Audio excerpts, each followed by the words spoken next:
When people hear Symphony No. 5, they hear determination. When they hear Symphony No. 7, they hear movement and energy. When musicians speak about the late string quartets, they describe something deep and internal, but these works were not written during a period of strength. They were written while Beethoven was losing his hearing. This is not background information. This was the condition under which the music was made. For a composer in the early 19th century, hearing loss was not an inconvenience. It meant the end of a career. No rehearsals, no clear communication, no normal participation in music.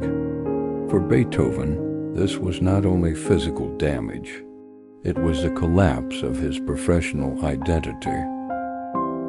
As his hearing declined, Beethoven began to avoid people, not because he disliked them, because he was ashamed. He could not tell others that he could not hear. Conversations became stressful. Social gatherings became exhausting. Isolation was not a choice.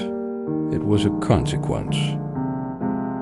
His letters from this period show a man often irritated and angry, short temper, sudden outbursts, long periods of silence.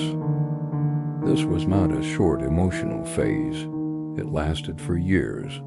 By his early 30s, Beethoven believed his best working life might already be over. In 1802, Beethoven wrote a private letter to his family. Today, it is known as the Heiligenstadt Testament. In it, he admitted that he had thought about ending his life, not because of pain alone, but because he could not imagine being a musician who could not hear. This was the lowest point. What stopped him was not optimism. It was the realization that his work was unfinished. He already carried music inside him. Entire structures, themes, movements. If he quit, those works would disappear with him. This was not passion. It was an inability to leave things incomplete. There's another reality often ignored. Beethoven was not completely alone. He had patrons, a financial structure that gave him time. He did not need immediate success to survive. This mattered, because continuing after burnout requires time, and time requires support. The most important change was not emotional.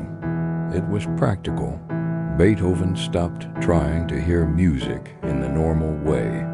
He relied on vibration, on physical sensation, on structure instead of sound. The music was already inside him. His body replaced his ears. This was not stubbornness. It was adaptation. As his hearing worsened, his working method stabilized. He accepted that hearing would not return. He stopped waiting for recovery. Instead, he reorganized his work around what still functioned. This allowed him to continue producing real output. Symphony No. 5 was completed during serious hearing loss. By this time, normal conversation was already difficult. The famous opening motif was not written from confidence. It was written while his world was shrinking. Symphony No. 7 was composed when Beethoven had almost withdrawn from social life. Communication required effort. Public interaction was avoided. Yet the music is full of motion, not because his life was stable, but because his internal structure still worked. The late string quartets were written when Beethoven was almost completely deaf. External sound was nearly gone. What remained was internal hearing, memory, and structure. These works are not products of recovery. They are products of acceptance. Beethoven did not become calm. He remained frustrated. often depressed, frequently isolated. What changed was not his emotion. What changed was how he worked inside that condition. This is not a story of victory. It is a story of continuation. Beethoven did not defeat frustration and depression.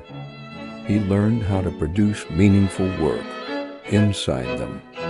He did not wait to feel better. He worked with what remained.